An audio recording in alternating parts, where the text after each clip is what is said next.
आज ये वीडियो बनाने का रीज़न पहले बताऊँ। वो है कि मैं आज सुबह को बाज़ार करने गया। तो बाज़ार जब करने गया, उस वक़्त मेरे हाथ में एक सैमसंग का फ़ोन था, सैमसंग गैलेक्सी S21 प्लस। तो वो फ़ोन लेके मैं एक दुकानदार को पैसे दे रहा था ऑनलाइन पेमेंट के ज़रिए। तो उस टाइम को उस बंदे ने पूछा, भैया ये कौन सा फ़ोन है? तो मैंने बोला कि भैया ये फ़ोन है, इसका कीमत कितना होगा? मैंने बोला इतना है। तो बोले इस पैसे में तो आईफोन आ जाता, तो आपने ये क्यों खरीदा? मेरा दिमाग उधर ही गर्म हो गया। मैं बोला कि क्यों भाई आईफोन क्यों खरीदा? भाई एप्पल तो एप्पल ही है। मैं बोला कि भाई एप्पल क्यों ले, मतलब एक रीज़न तो बताओ कि एप्पल क्यों ले, मतलब एप्पल की जगह पे अगर मैंने सैमसंग खरीद लिया तो कौन सा बड़ा अपराध कर दिया भाई, ये तो बता दो। वो बोला कि भैया एप्पल का फ़ोन ही अलग होता है, उसका दिखने में ही अलग होता है। तो आज मैं ये जो वीडियो बना रहा हूँ, वो वीडियो बनाने का सबसे इम्पोर्टेंट रीज़न यही है कि लोगों की जो एक गलतफहमी है, वो गलतफहमी को मैं दूर करना चाहता हूँ। फर्स्ट ऑफ ऑल मैं ये कह देता हूँ कि मेरा नाम अभिजीत है और मैं ये जो वीडियो है कोई स्पॉन्सर्ड वीडियो नहीं है, कुछ नहीं है। मैं एक सैमसंग यूज़र रह चुका हूँ बहुत सालों से, और ये जो वीडियो है, ये जो लोग जो मतलब ये सोचते हैं कि सैमसंग का फ़ोन इतना पैसा लेके क्यों ले, उससे अच्छा है कि मैं एप्पल का आईफोन ले लेता हूँ। दोस्त, एप्पल के आईफोन सिर्फ एप्पल की वजह से जो लोग लेते हैं वो ये वीडियो ना देखे तो बेटर है, क्योंकि उन लोगों की गलतफहमी दूर करना मेरे लिए तो मुश्किल नहीं, नामुमकिन है। ओके, जो लोग एप्पल का फ़ोन खरीदने का सोच रहे हैं वो ये वीडियो देखें, क्योंकि इस वीडियो के बाद शायद वो लोग दूसरी बार सोचे कि मैं अगर एप्पल का फ़ोन आज के डेट पे लूँ तो मैं क्यों लूँ। तो चलिए शुरू करते हैं। पहला चीज़, एक एप्पल के आईफोन और एक सैमसंग के ब्रांडेड फ़ोन, मतलब प्रीमियम फ़ोन जो हायर लेवल के कॉस्ट में पड़ता है, उन दोनों फ़ोन्स को हम लोग साथ में ले लेते हैं, जो कि 2021 साल का एडिशन जो है वो Samsung Galaxy S21 plus, S21 series in fact, और एप्पल का आईफोन 12 सीरीज। पहली चीज़, जो लोग ये सोचते हैं या फिर एप्पल खरीदने वाले जिन लोगों को एप्पल के बारे में पता है या नहीं है, उन लोगों को ये बताना चाहूँगा कि एप्पल के फ़ोन की कुछ खासियत है जो कि सच में बहुत अच्छी है, जो कि एंड्रॉयड फ़ोन में आपको नहीं मिलेगा। वो है कि एप्पल के फ़ोन में ऑप्टिमाइजेशन अच्छा होता है, एप्लीकेशन ऑप्टिमाइजेशन जिसे कहते हैं। ऑप्टिमाइजेशन का मतलब ये होता है कि कोई भी एप्लीकेशन जब आप चलाओगे तब उसका लोड उतना नहीं आता है फ़ोन के प्रोसेसर के ऊपर, और प्रोसेसर जो है वो भी बहुत ही fast A14 bionic chip processor है, जिसके लिए मैं हमेशा एग्री करता हूँ, दैट इज़ ट्रू। दूसरी चीज़ क्या है कि सिक्योरिटी। एप्पल जो है वो 7 लेयर मिलिट्री सिक्योरिटी देता है, वो उसके लिए भी मैं बहुत ही अप्रिशिएट करूँगा कि एप्पल जो है वो 7 लेयर मिलिट्री सिक्योरिटी देता है, ये बहुत ही अच्छी चीज़ है। लेकिन अभी एक चीज़ आप लोग समझो या फिर सुनो कि एप्पल आईफोन 11 2019 में निकला था 2020 के लिए, और 2020 में एप्पल आईफोन 12 निकला था 2021 के लिए। नाउ एप्पल आईफोन 11 जो है वो मार्केट में बिक रहा है 50 to 60,000 के रेंज में। ऑफर्स वगैरह चलते रहते हैं, कोई भी शॉपिंग साइट में जाइए ऑफर्स हमेशा चलते रहते हैं, तो नॉर्मली ये 50 to 60 के रेंज में बिलोंग करता है। एप्पल आईफोन 12 और 11 इन दोनों में मैं प्रो सीरीज़ में नहीं जा रहा हूँ, मैं बस इन दोनों की डिफरेंसेस में बता रहा हूँ आपको कि at a difference of almost 30,000, because Apple iPhone 12 series जो मिनी नहीं, जो नॉर्मल वाला सीरीज़ है 6.1 इंच का जो स्क्रीन वाला सीरीज़ है, that starts at almost around 70 to 75,000 bucks, which is almost 20,000 more than Apple iPhone 11। क्या मिल रहा है आपको? पहली चीज़ है आपको एक बेटर स्क्रीन मिल रहा है, रेटिना XDR, जो कि उन लोगों ने सोचा कि इस बार हम लोग दे देते हैं। सब फोन्स का जो स्क्रीन है हम लोग सेम रखते हैं, and 5G support, A14 bionic chip, और उसके साथ साथ आपका जो सिक्योरिटी है वो तो डेफिनेटली है, फेस आईडी है, फिंगरप्रिंट नहीं है।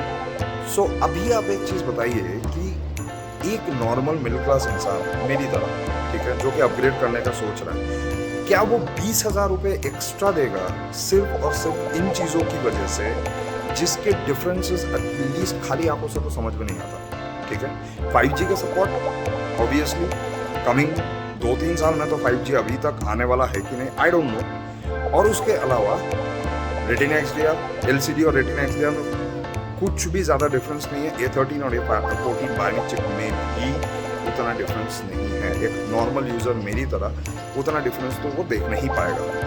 तो अभी आप एक चीज़ मुझे बताइए कि आज जो iPhone 11 खरीदने या 12 खरीदने का सोच रहा है वो कौन सा लेगा? 11 ले लिया, क्या नहीं मिल रहा है? कैमरा वगैरह तो सब सेम है। 11 ले लिया, क्या नहीं मिल रहा है? चिप, डिस्प्ले, जो कि उन लोगों के लिए फर्क भी नहीं पड़ेगा। नाउ अभी मैं आता हूँ इस सीरीज जो फोन अभी निकला है और एप्पल आईफोन 12 के बीच में डिफरेंसेस। आप मेरे को एक चीज़ बताइए कि सैमसंग, पहली बात तो यह है कि जो एप्पल का स्क्रीन होता है या फिर जो डिस्प्ले होता है वो सैमसंग से उधारी में लिया हुआ है, ठीक है। जो कैमरा है that is been taken from Sony का सेंसर लगाया हुआ है, वो भी जस्ट 2 लेंसेज है, दोनों ही 12 megapixel, wide and ultra wide, done. There is no telephoto lens. Samsung S21 plus 64 megapixel telephoto lens, just for your information. Screen 2x AMOLED display which is we called as 2K display, 1300 nits की brightness जो कि iPhone 12 से ज़्यादा है। Along with that you have the capability of 8K 24 FPS पे recording and उसके साथ साथ आपको multiple number of modes मिलेंगे to shoot a video और capture a photo, जो कि आपके Apple में नहीं है, ठीक है। ऊपर से और भी चीज़ें हैं। Exynos का 2100 जो प्रोसेसर सीरीज निकला है 5 नैनोमीटर चिप वाला, that is like brilliant. Trust me, I have used it. I have not faced any lags in the last 6 months. Okay. After that, coming to the picture quality, I have clicked multiple photos. I will definitely go ahead and share those photos in the next video coming up. And along with that, the price range, which is really important. Price range में क्या differences है? दोनों में कोई differences नहीं है। Capacity it has got up to 128 GB, I am sorry 256 GB and over there as well 256 GB। iPhone 12 का 256 GB में तो चाहिए ही बात। S21 प्लस का जो 256 GB है with a good screen size of 6.7 inches comes at the same price of iPhone 12 whose 64 GB is almost equal to that। 128 में जाइएगा it will go touch almost 80,000 rupees. क्यों दे भाई? हम एक फ़ोन खरीद रहे हैं। Samsung has the highest number of global sales as per the statistics of the last quarter. However Apple has the highest number of iPhone 12 sales. Now it has got a triple camera setup जो कि iPhone 12 में नहीं है। आपको अगर और एक चीज़ मैं तो भूल ही गया, रिफ्रेश रेट। आईफोन का रिफ्रेश रेट अभी भी they are stuck at a freaking 60 hertz display. Apple is not going to give you 120 hertz. However Apple claims कि इट विल बी सपोर्टेड, मैं वो जानूंगा ही नहीं। Along with that Samsung has got 120 Hz display refresh rate, which is like smooth AF. Trust me. वो तो छोड़ ही दीजिए. I'm not going into that part as well. But at battery capacity, that is one of the most important things for people like me, जो कि maximum time घर के बाहर रहते हैं. We don't have modes of charging. So वहाँ पे Apple ने दिया है 3000 odd mAh बैटरी, जहाँ पे Samsung दिया है 5000, almost 4800, which is to be exact, 5000 mAh battery. Heavy usage throughout the day, till the end of the day, it comes to just 15 or 16% still in reserve. Okay? So अभी आप एक चीज़ बताइए, Samsung का जो security है, obviously is not a 7-layer security like Apple. However, it gives you Knox security. It has actually collaborated with Knox. Currently, Flip and Fold series have also come into picture, which is like really great. They have done a great innovation in making the screen fold, okay? And along with that, it is just 75,000 bucks, which is also less than Apple iPhone 12. So I have a question to Apple, that are you sure about the fact that people are only looking into the brand half-bitten Apple and nothing else? Because हमारे India में जितने सारे लोग Apple के phone use करते हैं, उनके आधे से ज़्यादा लोगों को ये नहीं मालूम कि why they are taking the phone, because they think buying an Apple phone is a dream come true. I mean एक एप्पल का फ़ोन खरीदने पे अगर किसी का सपना पूरा होता है, like there are a lot of people who just likes to see the interface of Apple when they open it or unlock it. Trust me, how can a person who is spending so many bucks to buy a phone, hard-earned bucks obviously, कैसे वो इंसान भरोसा कर सकता है एक ऐसे phone पे जो कि लोगों का सिंपली काटे जा रहा है पिछले 1-2 साल से?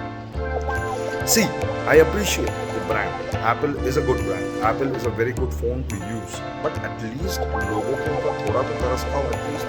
मतलब यार बेवकूफ़ तो मत बनाओ यार। अगर तुम ये सोच रहे हो कि मैं बस 2-3 फीचर्स एक्स्ट्रा दे के I can take 20,000 to 30,000 rupees extra from the customers just to make it, along with that you are not giving a charger and a cable. I'm sorry, you are giving a cable by the way, but you are not giving a charger. हाँ, Samsung भी नहीं दे रहा है, but सबसे important बात, Samsung has created a revolution by decreasing the price of each and every model of the S series and the Fold series released this year in view of COVID-19. You have not even done that, and you are concerned about the environment, and you have deducted the charger from the box. Samsung कम ले रहा है भाई, charger भी नहीं दे रहा है, that is okay, but पैसा भी कम ले रहा है। You are not doing that, you are keeping the price range same, and along with that you are deducting accessories from the box. So जो लोग अभी तक नहीं खरीदे या फिर ये सोच रहे कि एप्पल का फ़ोन खरीद कर अपना सपना पूरा करूँगा, भाई सुन लो, सपना पूरा करने के लिए एक ऐसी चीज़ लो जो कि ज़िंदगी भर एटलीस्ट आने वाले सालों तक तुम्हारे पास रहे। जो चीज़ तुम आने वाले सालों में यूज़ करके ये सोचो कि भाई ये जो फ़ोन है ये मैं आने वाले 3 साल या 2 साल तक यूज़ कर सकता हूँ। ट्रस्ट मी, जो लोग iPhone 12 सीरीज़ खरीदेंगे, मैं 13 का नहीं मालूम मुझे, अगर 12 सीरीज़ खरीद रहे हैं, सही में बता रहा हूँ, ये फ़ोन जो लोग 1 साल या 1.5 साल से ज़्यादा यूज़ नहीं करेंगे उनके लिए ठीक है, this is just a gimmick, okay. But जो लोग लॉन्ग टर्म यूसेज के लिए खरीद रहे हैं, please by it with something extra, ठीक है। सैमसंग के फ़ोन्स मैंने खुद यूज़ किए हैं, बैटरी बैकअप से शुरू करके every application run smoothly with the 120 hertz refresh rate, and trust me, it really is a brilliant phone. I have used it with such a big screen, such a good camera quality, everything. मतलब camera तो it has just killed it, the S21 series, it has just killed it. And along with that, if you are even going for a high budget premium phone than S21, then go for S21 Ultra rather than sticking back to iPhone 12 Pro series. Trust me, the iPhone 12 Pro series and iPhone 11 Pro series also does not have a huge difference.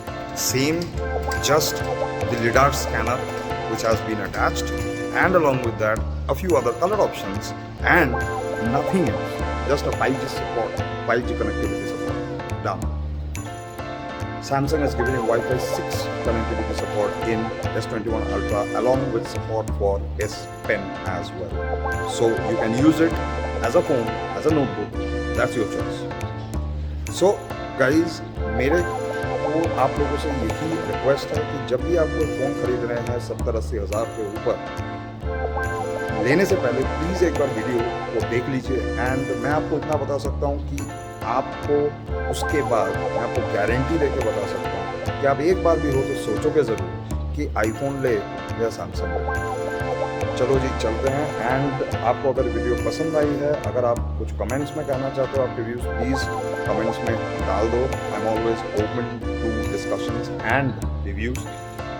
और ऊपर से I will give you a detail comparison of iPhone and Samsung photos in the next video if you want. Like, share and subscribe to my channel. My name is Abhijit and have a great day ahead. Bye bye.